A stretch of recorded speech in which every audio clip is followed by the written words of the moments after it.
Okay, let's unpack this. We are diving deep into a moment in history, maybe the single most important intellectual pivot of the 20th century. Oh, okay. A moment that simultaneously set down the definitive rules for the atomic universe and at the same time plunged physics into this profound, decades-long philosophical war.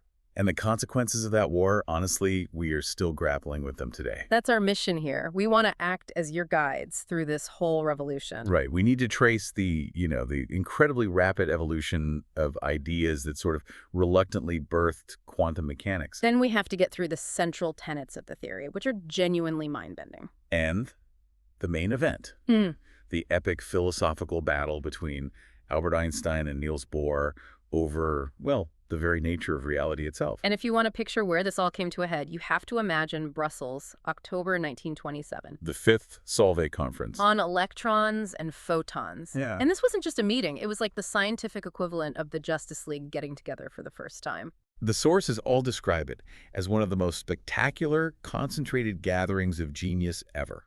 I mean, look at the data. Out of the 29 people invited, Yeah. 17 of them, more than half would eventually win the Nobel Prize. It wasn't just who was there, it was what they had all accomplished in just the 27 years before that made the atmosphere so electric. Because the era of classical physics, Newtonian mechanics, Maxwell's electromagnetism that had reigned for 2 centuries, it was dead. Completely. This conference was the end of that golden age. Yeah. It was the formal arrival of the new quantum theory. But we have to understand the stakes here right away. Crucially, this was not a debate about, fixing an equation or adjusting some parameter for an orbit. C.P. Snow, the scientist and novelist, he said, no more profound intellectual debate has ever been conducted. Because the equations worked perfectly. That's the crazy part. They worked, but their meaning, what they implied, just shattered our whole foundational understanding of the universe. And this is the core of the drama for you, the listener. These physicists were deciding if the universe is ultimately predictable, deterministic, or if chance, real genuine chance, is at the heart of everything. They were tackling questions about cause and effect that, before this, were purely for philosophers. And asking, fundamentally, does the moon exist with all its properties fixed when no one is looking at it? Is reality dependent on us, the observer? That dependency, that's the philosophical shift that so alienated Albert Einstein. And he was the titan leading the resistance. I mean, the genius, the established pope of physics, who had already redefined space and time. And facing him was Niels Bohr, the great synthesizer, the scientific giant from Denmark. People called him the king of the quantum. Max Born, who worked with basically everyone, said Bohr's philosophical influence, his ability to just structure the chaos of it all, was greater than anyone else's. And you could feel that tension in the room. Their close friend, the physicist Paul Ehrenfest, he really captured the emotional toll of it. He was a protege of Einstein's, right? He was, but he felt the evidence forced him to side with Bohr. And apparently Ehrenfest was literally in tears during the conference, scribbling these notes to Einstein. I love that story. He joked about a special section in purgatory for professors of quantum theory, where they will be obliged to listen to lectures on classical physics 10 hours every day. It just shows you the profound, almost existential difficulty of accepting this new reality. And Einstein, in his reply, he just laughed at the naivete of the idea. For him, the struggle was way beyond a joke. He felt that reality itself, objective, deterministic reality, was hanging in the balance. So before we get to that ultimate showdown in 1927, we have to trace the path that dragged physics from this supreme confidence into a total philosophical free-for-all. Exactly. And that path begins with a problem, and a very, very reluctant revolutionary named Max Planck. Right. Let's start there. It's hard to overstate the, I guess you could call it arrogance, at the turn of the 20th century. Physics really thought it had won.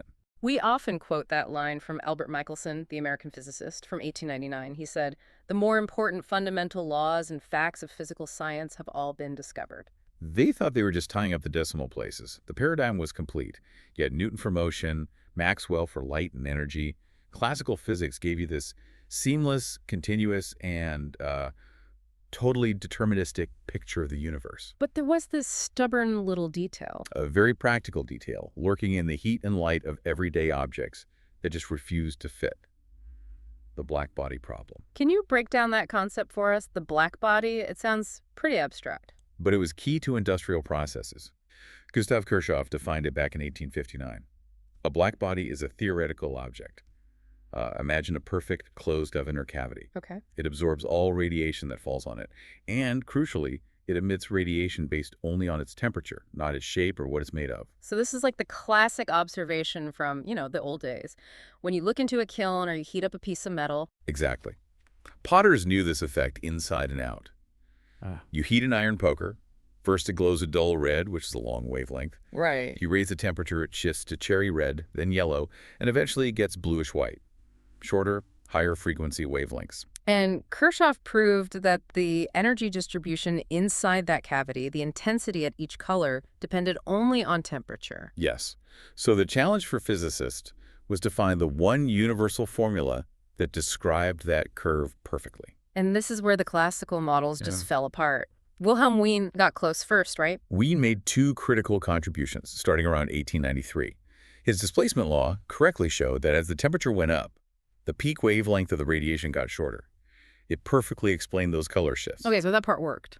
It did. He also proposed a distribution formula that worked really well, but only for the short wavelengths. Now Planck enters the picture, and he's driven by this almost conservative desire for absolute truth rooted in thermodynamics. He was a classicist at heart. He deeply valued the continuity of the physical world. He saw Wien's formula, and based on thermodynamics, he believed it must necessarily be true. So he dedicated himself to deriving it from first principles. He thought he was cementing the pillars of classical science, not about to shatter them. Exactly. He was so confident he'd found the true derivation that for a while people called it the Wien-Planck law. But then, the ultimate judge, the experiment, weighed in. October 19th, 1900. Critical data comes in from Rubens and Kurlbaum. What did they find? Their findings confirmed that Wien's law was catastrophically wrong at the long wavelengths, specifically down in the infrared region. So it only worked for one half of the spectrum. Right. And even worse, there was a much more profound theoretical failure looming, something they called the ultraviolet catastrophe. The name itself sounds terrifying. What was it? It was the prediction you got if you used the established, trusted laws of classical electromagnetism. They predicted that a perfect black body should radiate infinite energy at the high frequencies, the ultraviolet end and beyond. Wait, infinite energy? Infinity. If you use the classical theory to calculate the energy in a hot oven, the answer was infinity, which is obviously wrong. The physical world doesn't do that. The theory was fundamentally broken. So Planck, seeing his cherished law shattered by data, is forced into this moment of pure intellectual panic. Precisely. He was backed right into a corner. He later called what he did an act of desperation. He said he was ready to sacrifice every one of my previous convictions about physical laws just to find a formula that fit the curve. And this desperation, this forced sacrifice, is what brought the quantum into existence. He turned to a statistical tool from Ludwig Boltzmann, the idea that entropy, or disorder, is linked to probability. And that's where the leap happened. That's the crucial step. To get the correct formula, Planck found he had to treat the energy of his imaginary oscillators, the things absorbing and emitting the radiation, as if they could only take on specific, discrete packets of energy. Indivisible energy elements. Yes. And those packets of energy were proportional to the frequency of the oscillation, which gives us the most famous, the foundational formula of the quantum universe, E nu. E equals h nu, the birth certificate of quantum mechanics. That's it. E is energy, nu is frequency, and $1 is Planck's constant. If energy were really continuous like everyone thought, $1 would be zero. The fact that it's a real tiny number means energy is quantized. It comes in bundles. People call dollar the axe that chopped up energy. A great description. It implies discontinuity. But here's the fascinating irony, and it's a key point for you to remember. Planck himself, the man who introduced this, refused to believe what it really meant. That's the tragic tension of his life. He did not believe that light energy itself was chopped up or discontinuous. He insisted the whole thing was a purely formal assumption. A mathematical trick. Just a trick, applied only to his theoretical oscillators to make the math work. He spent years trying to get rid of it, to find a smooth, continuous derivation that didn't need $dollars. So he found it deeply disturbing to see his colleagues taking his trick as literal truth.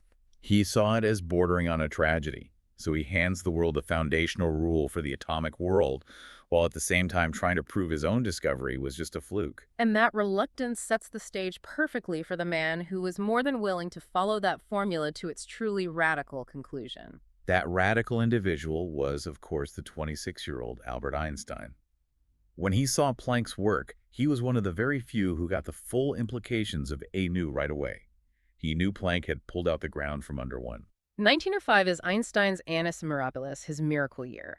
Most people think of special relativity, the famous paper that redefines space and time. Right, but the sources say he considered relativity just a modification of older ideas.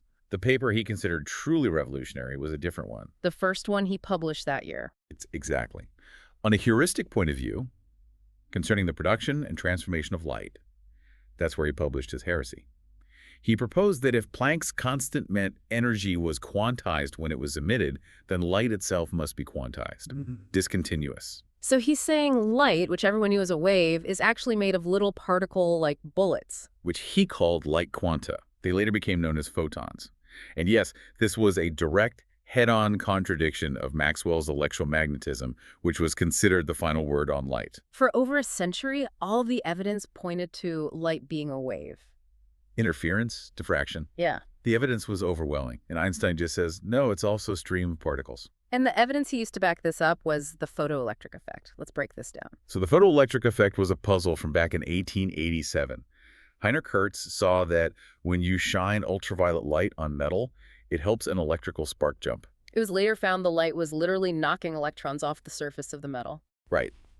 And classically, if light is a continuous wave, then making the light brighter, increasing its intensity, should give the electrons more energy. Eventually, they should pop off, no matter what color the light is. But that's not what happened. Not at all. Experiments showed two baffling things. First, the electrons were ejected instantly, with no time delay for energy to build up. And second, below a certain threshold frequency, a specific color of light, nothing happened, no matter how bright you made it. But even a faint light would work if it was the right color. Exactly. And Einstein's light quanta explained it perfectly. How so? He said each light quantum, each photon, carried a packet of energy, E naught dollar. One particle hits the metal, transfers all its energy in one go. If the energy of that single quantum is high enough, meaning a high enough frequency, it can knock an electron out. So brightness or intensity just meant more photons, so more electrons were knocked out, but it didn't change the energy of any single one. Precisely.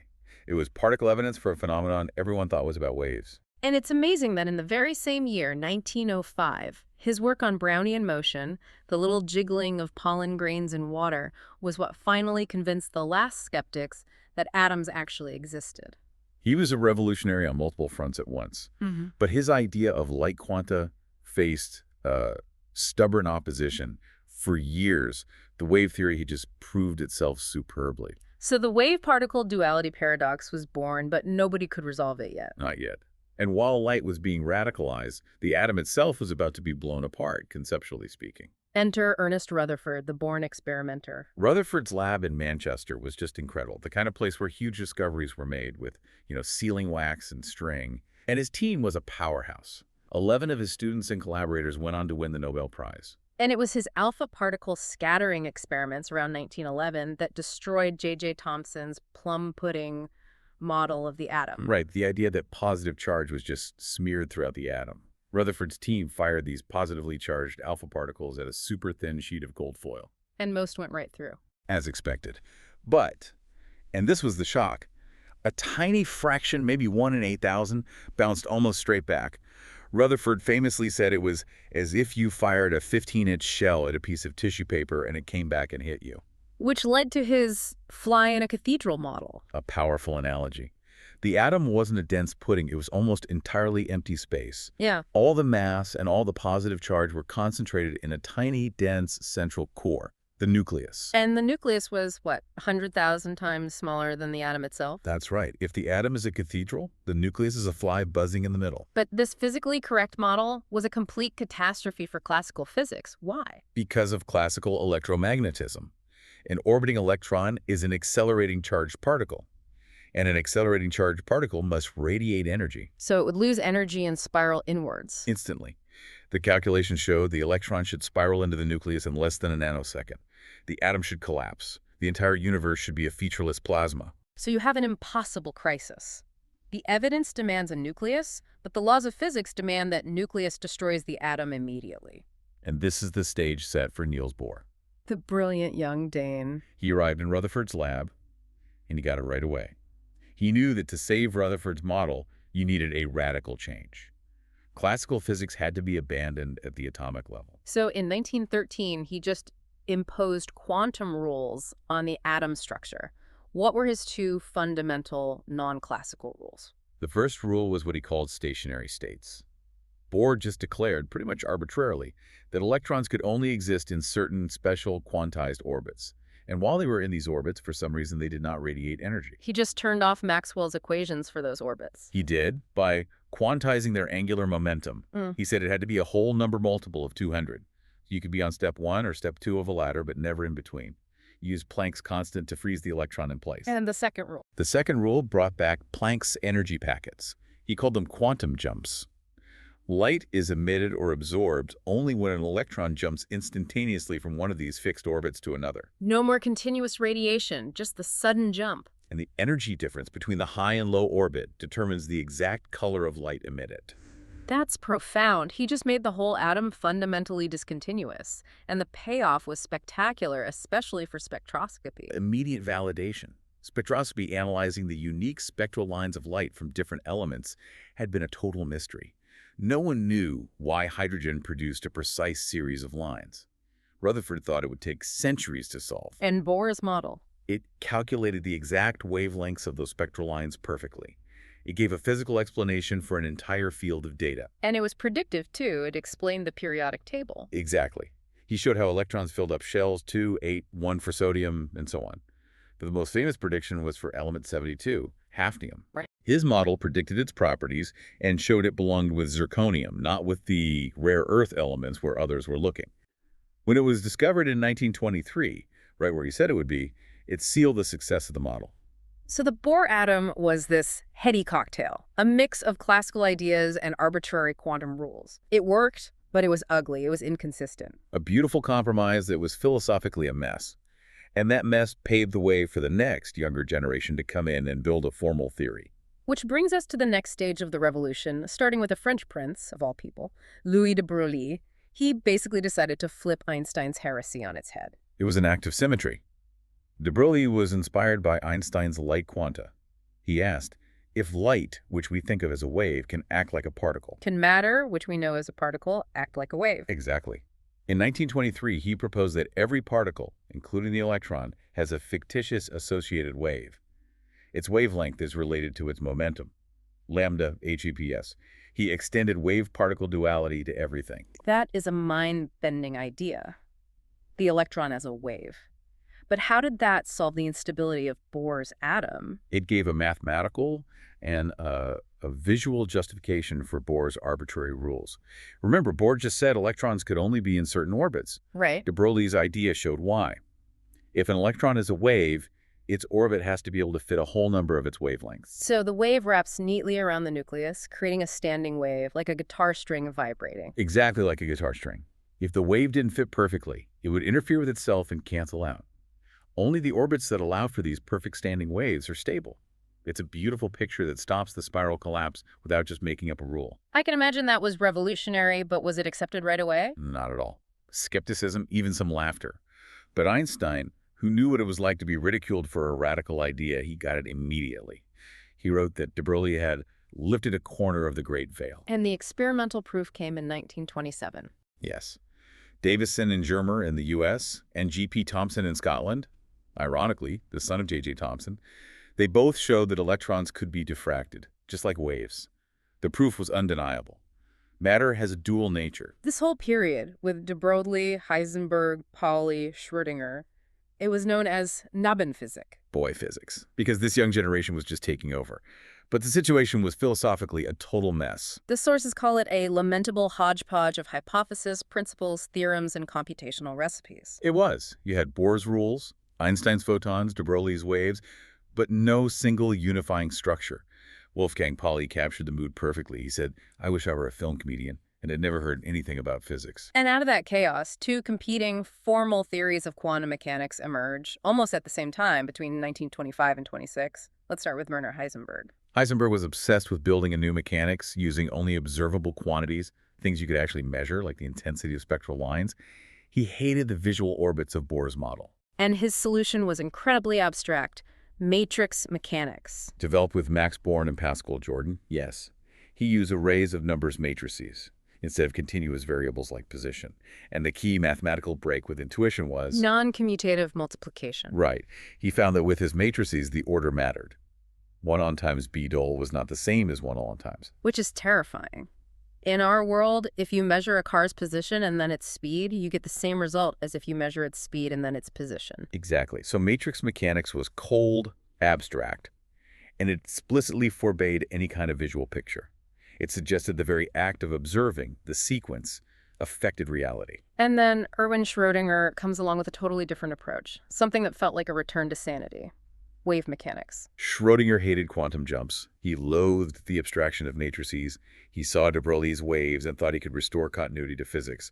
So he developed an approach using familiar differential equations. He treated the electron as a standing wave, described by a continuous wave function, which he called psi. Yes, and he hoped to get rid of discontinuity forever. And the incredible twist is that these two completely different theories, Heisenberg's abstract discontinuous matrices and Schrödinger's smooth continuous waves, were mathematically equivalent. They gave identical predictions for everything. Einstein, the defender of continuity, he loved Schrödinger's approach. He said it sprang from true genius and was convinced the Heisenberg-Bohr method was misleading. But someone had to reconcile these two views philosophically. And that reconciliation, for Max Born, introduced the deepest shock of all. Born, who was on the matrix mechanics team, delivered the death blow to Schrödinger's hope.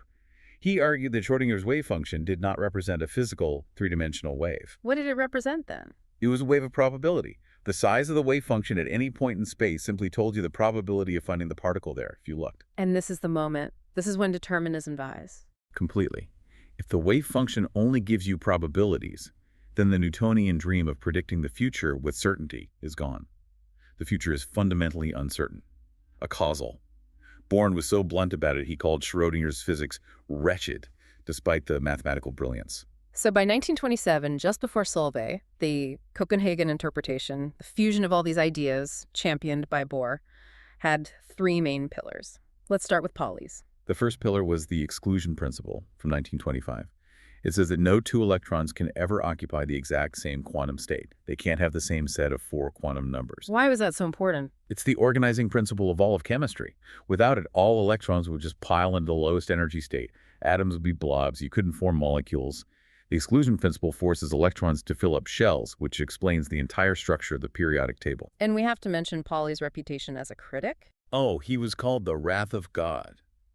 There's that great story about Ralph Kronig, who first suggested the idea of electron spin, the crucial 4th quantum number. Pauli just ridiculed him, said nature is not like that. Kronig dropped it. Then 2 other physicists published it and were proven right. So even the great organizer could get it wrong. Now the second pillar, Heisenberg's uncertainty principle from early 27. This formalized Born's probability. It says there's a fundamental limit to what we can know about a system at the same time.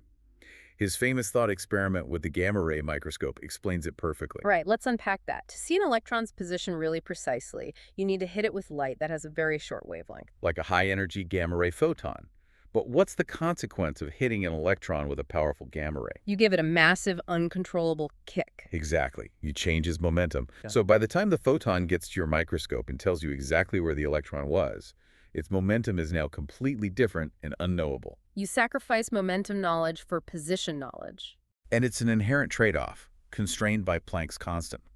PQ approx h2 tar. Heisenberg showed this wasn't about bad equipment. It's a fundamental limit of nature. The very idea of an electron having a definite position and momentum before you measure it is meaningless. The act of measurement creates the reality. Which leads perfectly to the final synthesizing pillar from Niels Bohr himself in 1927. Complementarity. Bohr needed a philosophical framework to stop all the arguments about whether light is a wave or a particle. And complementarity was it. He argued that the wave and particle aspects are mutually exclusive, but complementary.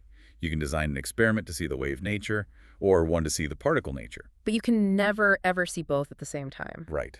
Both descriptions are essential for a complete picture, even though they contradict each other, and the uncertainty principle is just the mathematical rule that tells you how far you can apply these classical ideas before you run into a contradiction. So the Copenhagen interpretation was complete. Reality is probabilistic, non-visualizable, a causal, and depends on the experiment you choose to do. And that, finally, brings us to the ultimate showdown at Solvay. By the time we all got to Brussels in 27, the Copenhagen framework was solidifying, driven by Bohr, Heisenberg, and Born.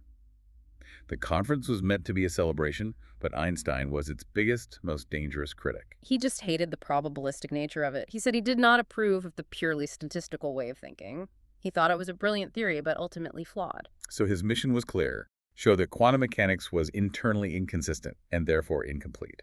If you could dream up a thought experiment that lets you measure position and momentum more precisely than the uncertainty principle allowed, the whole thing would collapse. And this is where the famous game of chess began. Ehrenfest's description is perfect. Einstein would show up fresh every morning with a new, brilliantly designed thought experiment to try and break the uncertainty relation. And Bohr, always wrestling with the deep philosophy of it, was the defense. Ehrenfest said Bohr would struggle through these philosophical smoke clouds, desperately searching for the flaw in Einstein's logic. And he always found it. He would show that every time Einstein's setup had some hidden quantum interaction that restored the uncertainty. Right. And after several days of this, Bohr and his allies had successfully countered every single argument. Einstein had to admit defeat on the consistency front, but he was not convinced philosophically. Which led to that immortal exchange. Einstein, the determinist, says God does not play dice. He just couldn't accept a universe run by chance. And Bohr's famous reply, but still, it cannot be for us to tell God how he is to run the world. It's just perfect. And Ehrenfest even joked to Einstein that he was now playing the role of the conservatives who had fought against his own relativity theory years before. The irony was thick. But Einstein didn't give up. The debate escalated at the next Solvay Conference in 1930. He came back with his most sophisticated challenge yet, the clock-in-the-box experiment. This one was aimed at the energy-time uncertainty relation. Let's detail this because it's a masterpiece. How did it work? He imagined a box with a perfect clock inside, a bit of radiation, and a shutter controlled by the clock. The clock opens the shutter for an incredibly short, precise amount of time, letting exactly one photon escape. So you get a super precise measure of time. An almost perfect measure of time, delta 10 days. Then, for the energy, you weigh the box before and after the photon escapes. Since EMC2 Einstein's own equation, the tiny change in mass tells you the exact energy of the photon. So you've measured both energy and time with unlimited precision. You've broken the uncertainty principle. It seemed flawless. The sources say Bohr was absolutely devastated. He spent a sleepless night pacing back and forth trying to find the flaw. And he finally found it just hours later. And the flaw was brilliant because it used Einstein's other great theory against him. General relativity. Bohr realized that to weigh the box, you have to hang it on a scale in a gravitational field. But to measure the change in mass precisely, the box has to move slightly up or down. And according to general relativity, a clock runs at a different rate, depending on its position in a gravitational field. A clock higher up runs faster than one lower down. So the very act of measuring the mass precisely introduces an uncertainty in the time measurement. Exactly. Einstein had forgotten to account for his own theory of gravity in his attempt to save determinism. It was a beautiful refutation. After that, Einstein stopped trying to prove quantum mechanics was inconsistent and shifted to arguing it was incomplete. Which brings us to 1935 and the famous EPR paper Einstein, Podolsky, and Rosen.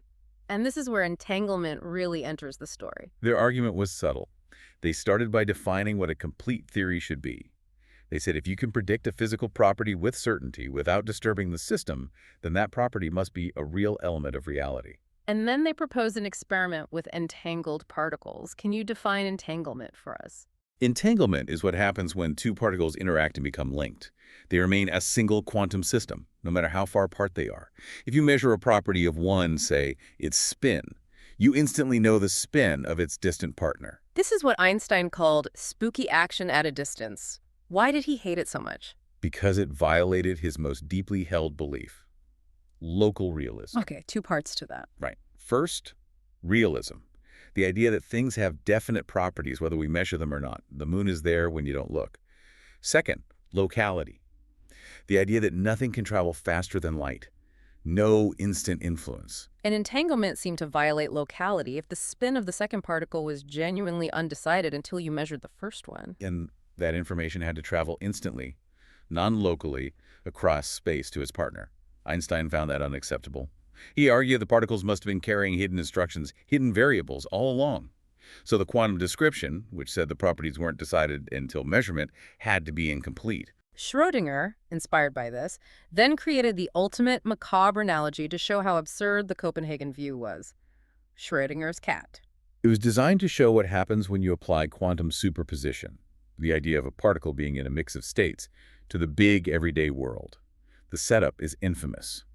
A cat in a steel box with a radioactive atom, a Geiger counter, a hammer, and a flask of poison. In 1 hour, there's a 50% chance the atom decays, the counter clicks, the hammer falls, the poison is released, and the cat dies. Right. And the paradox, according to the Copenhagen interpretation, is that until a human opens the box to check, the atom is in a superposition of decayed and not decayed. Which means the entire system is in a superposition. The cat is what? It's described by a wave function that is a mix of a living cat and a dead cat, smeared out in equal parts, as Schrödinger put it. And you can see why Einstein agreed this was absurd. He said a wave function with a living and a dead cat cannot be considered to describe a real state.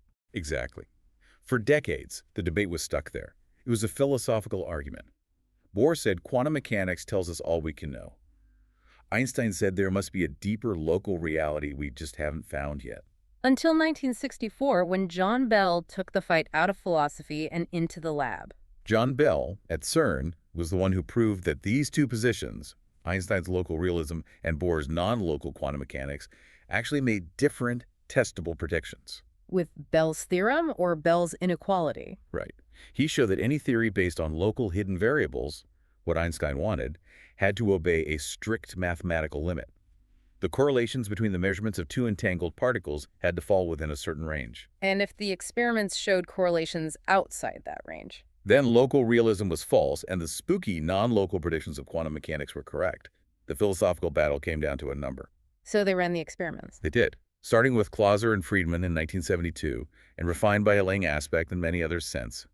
And the results, time and time again, consistently showed that the correlations violate Bell's inequality. So local realism, the bedrock of Einstein's worldview, was crushed by experiment. It was.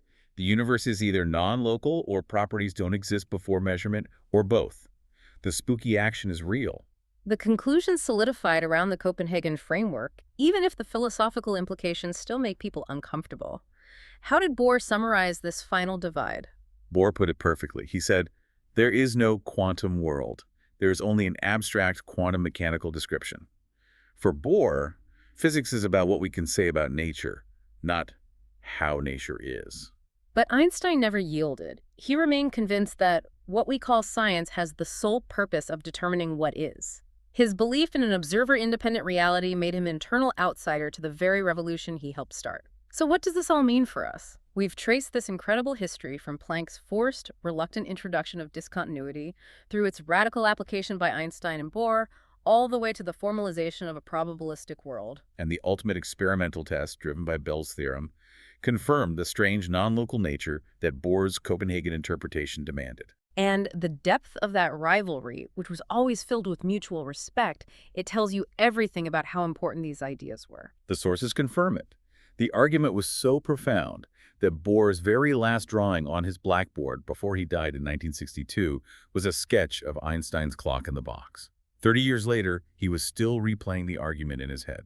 The consensus shifted so much that later generations of students were sometimes told that giants like Einstein and Schrödinger were just senile on this subject because they couldn't give up their classical belief in objective reality. And that enduring conflict leads us to our final provocative thought. For Einstein, there's an objective world out there running its course whether we are here or not. But if quantum mechanics is complete, as Bohr argued, then this objective world of time and space did not even exist on the atomic scale. Properties only become real upon interaction. Bell's theorem crushed local realism. We have to accept non-locality. But here's the question that still feels so unsettling. Quantum mechanics gives us probabilities where Einstein wanted certainty. If quantum mechanics is complete, then you have to accept that reality is fundamentally probabilistic and non-local. But if you believe, as Einstein did, that reality must ultimately be local, then quantum mechanics has to be incomplete. There must be some deeper deterministic layer we haven't found. This raises an important question for you, the listener. Even if we accept the math of quantum mechanics, the most successful theory in the history of science, do we have to accept Bohr's radical philosophical conclusion? That the quantum world is fundamentally unpicturable and that we can only describe but never truly know how nature is? Or is there a deeper local truth still hiding just beyond that probabilistic veil? That's a question physicists are still grappling with today.